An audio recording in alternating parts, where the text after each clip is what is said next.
Então o ano começa e a revista Suma Uma, vocês conhecem a revista Suma Uma? Ela tem sede em Altamira, bem onde eu moro, e ela é a melhor revista de debate da questão ambiental no Brasil. Eu nem diria no Brasil, porque ela já passa dos limites do Brasil, né? Porque ela publica em inglês, português e espanhol, e fica lá em Altamira a sede.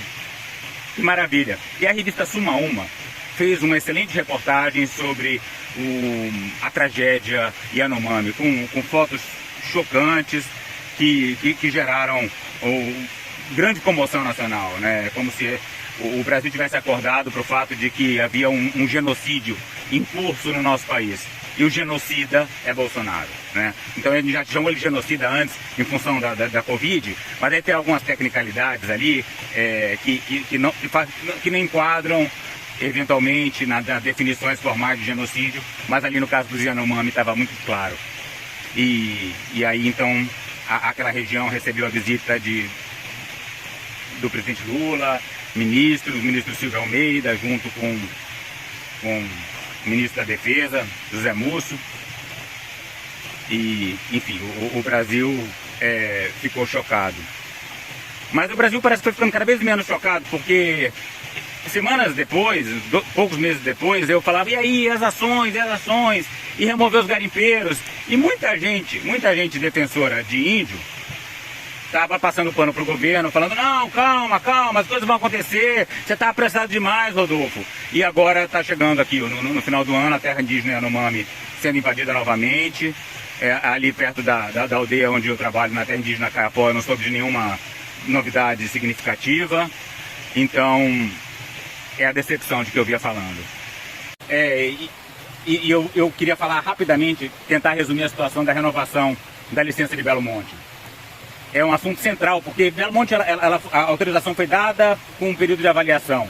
E esse período está vencendo, ou venceu, e a gente precisa da renovação de Belo Monte. Né? A gente precisa, eles precisam, eu quero que não aconteça, com certeza. Né? A gente precisa negociar a renovação.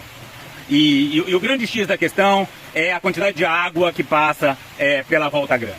Tá? O resto é detalhe, o resto é piada. Tá? Eles estão desviando 80% da água do Rio Xingu para passar pela casa de força principal, e a Volta Grande, com 20%, está morrendo. Tá? Então, o que precisamos é negociar uma percentagem maior. Sinto muito, está gerando pouca energia Belo Monte. A gente alertou que seria pouca energia durante o processo todinho. Não é não, Thelma? Thelma participou de perto também. Analisou todos os estudos de impacto ambiental.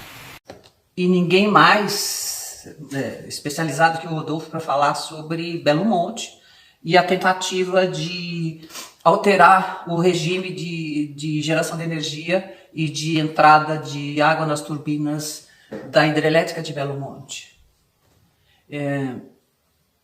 Mas eu queria dizer que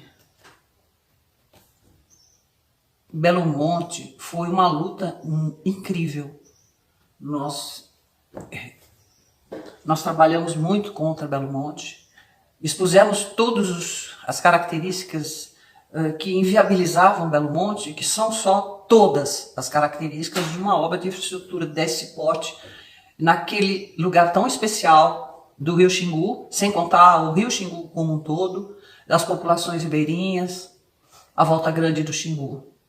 Quero dizer também que essa tentativa de mudar o hidrograma da hidrelétrica Belo Monte, por enquanto foi deixada de lado, porque o CNPE, Conselho Nacional de Energia, tirou da pauta. Então vamos aguardar o que nos reservarão. Muito obrigado, Thelma. E ninguém melhor do que você para falar sobre a Ferrogrão. O julgamento pelo Supremo Tribunal Federal de uma ação de inconstitucionalidade contra o projeto da Ferrogrão, que foi idealizado em 2016, ainda no governo Dilma, e que visava a construção de uma ferrovia, quero dizer, que atravessa a Amazônia de sul a norte, de quase 1.000 quilômetros de traçado, impactando a bacia do Rio Jamanchim. esse julgamento dessa ação de inconstitucionalidade foi decorrente de um pedido do PSOL, e o ministro Alexandre de Moraes, depois de analisar, deu uma sentença mandando para uma Câmara de Conciliação do próprio Supremo Tribunal Federal para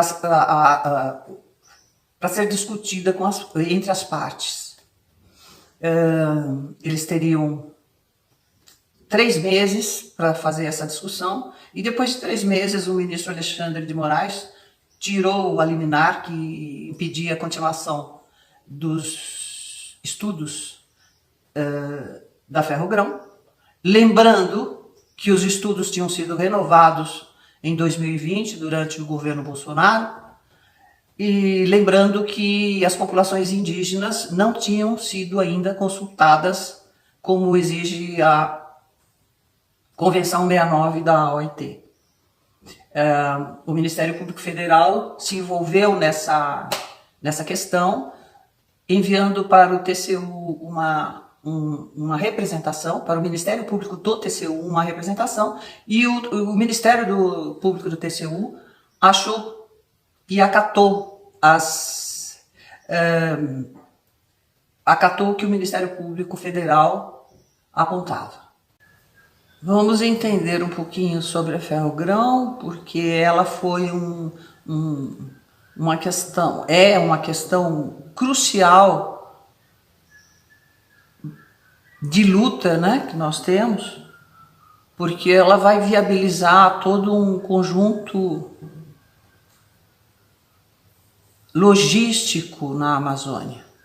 Um conjunto logístico onde se juntam hidrovias, ferrovias, estradas, como por exemplo a BR-319.